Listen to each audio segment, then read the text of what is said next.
मसीह में प्रिय भाइयों और बहनों, प्रभु और उद्धारकर्ता यीशु मसीह के अनमोल नाम में आपको नमस्कार। आज का पवित्र बाइबल पाठ कार्यक्रम का उद्देश्य प्रत्येक व्यक्ति के जीवन में नियमित और सुधारात्मक बाइबल पढ़ने की आदत स्थापित करना है। हमारे वीडियो प्रतिदिन प्राप्त करने के लिए कृपया हमारे चैनल को सब्सक्राइब करें और नोटिफिकेशन आइकॉन भी दबाएं।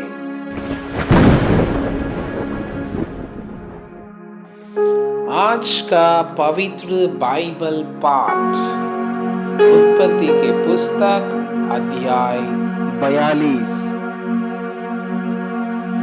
यूसुफ के भाइयों का मिस्र में आगमन। जब याकूब ने सुना कि मिस्र में अन्न है, तब उसने अपने पुत्रों से कहा, तुम एक दूसरे का मुंह क्यों देख रहे हो?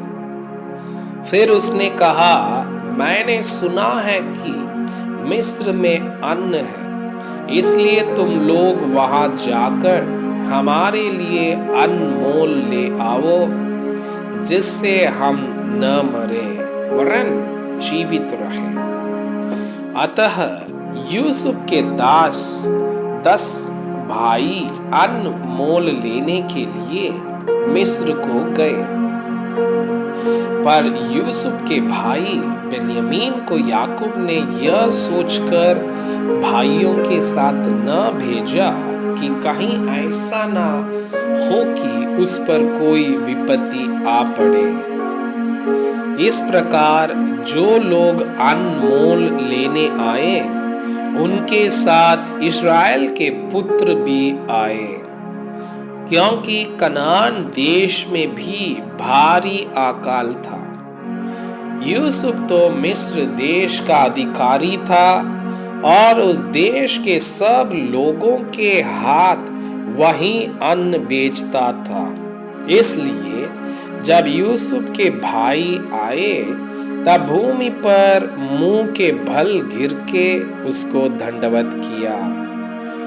उनको देखकर यूसुफ ने पहचान तो लिया, परंतु उनके सामने भोला बनके कठोरता के साथ उनसे पूछा, तुम कहां से आते हो?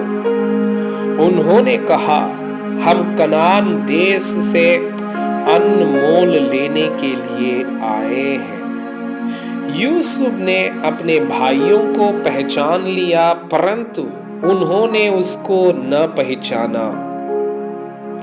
तब यूसुफ अपने उन स्वप्नों को स्मरण करके जो उसने उनके विषय में देखे थे, उनसे कहने लगा, तुम बेदिए हो, इस देश की दुर्दशा को देखने के लिए आए हो। उन्होंने उससे कहा, नहीं नहीं, हे प्रभु, तेरे दास भोजन वस्तु मोल लेने के लिए आए हैं। हम सब एक ही पिता के पुत्र हैं, हम सीधे मनुष्य हैं, तेरे दास भेदिए नहीं। उसने उससे कहा, नहीं नहीं, तुम इस देश की दुर्दशा देखने ही को आए हो। उन्होंने कहा, हम तेरे दास 12 भाई हैं और कनान देशवासी एक ही पुरुष के पुत्र हैं, और छोटा इस समय हमारे पिता के पास है और एक जाता रहा। तब यूसुफ ने उनसे कहा, मैंने तुमसे कह दिया कि तुम भेदिए हो, अतः इसी रीति से तुम फरके जाओगे।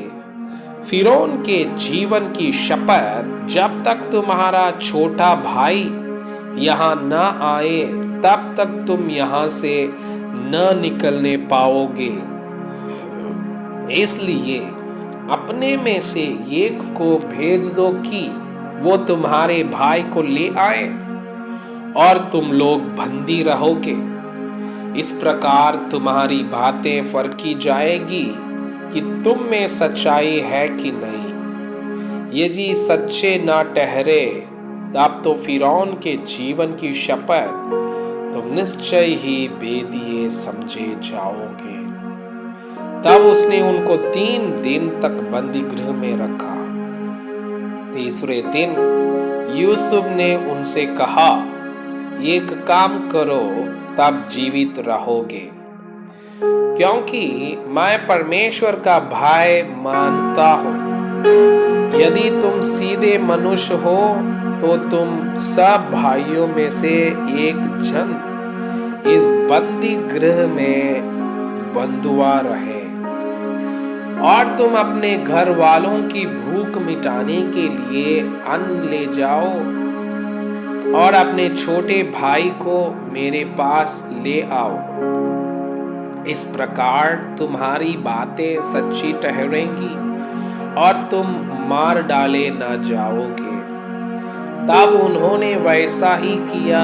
उन्होंने आपस में कहा, निस्संदेह हम अपने भाई के विषय में दोषी हैं, क्योंकि जब उसने हमसे गिड़गिड़ाकर विनती की तब भी हमने यह देखकर कि उसका जीवन कैसे संकट में पड़ा है, उसकी न सुनी।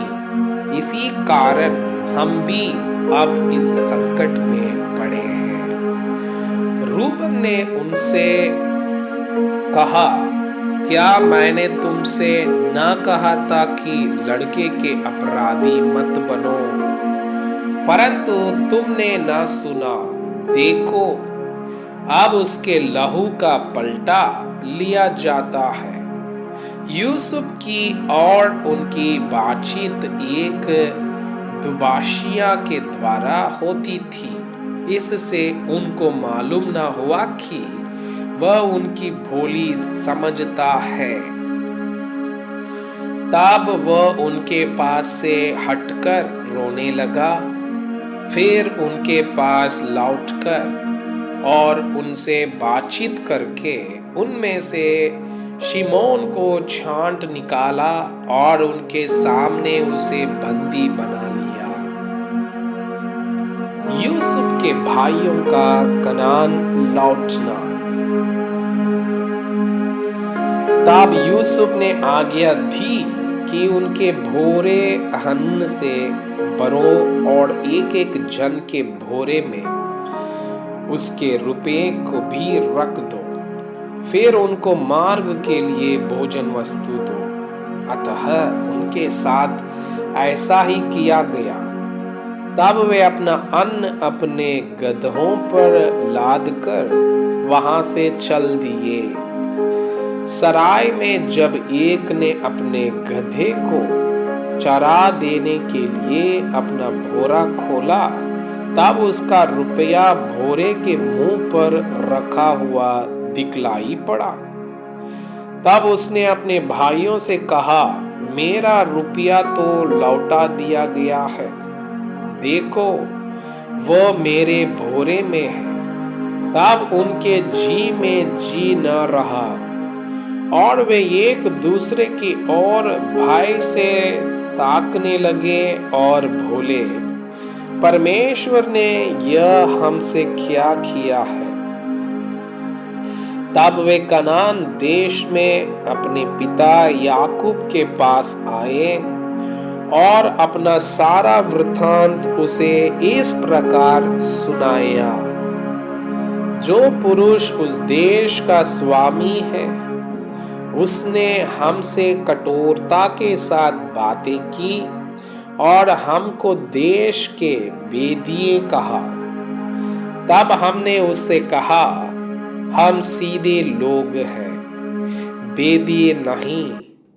हम 12 भाई एक ही पिता के पुत्र हैं। एक तो जाता रहा, परंतु छोटा इस समय कनान देश में हमारे पिता के पास है। तब उस पुरुष ने, जो उस देश का स्वामी है, हमसे कहा, इससे मालूम हो जाएगा कि तुम सीधे मनुष्य हो, तुम अपने में से एक को मेरे पास छोड़ के अपने घर वालों की भूख मिटाने के लिए कुछ ले जाओ और अपने छोटे भाई को मेरे पास ले आओ।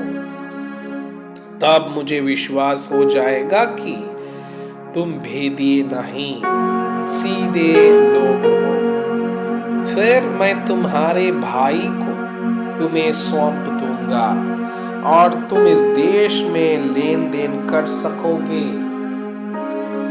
यह कहकर वे अपने अपने भोरे से अन्न निकालने लगे। तब क्या देखा कि एक एक जन के रुपये की थैली उसी के भोरे में रखी है।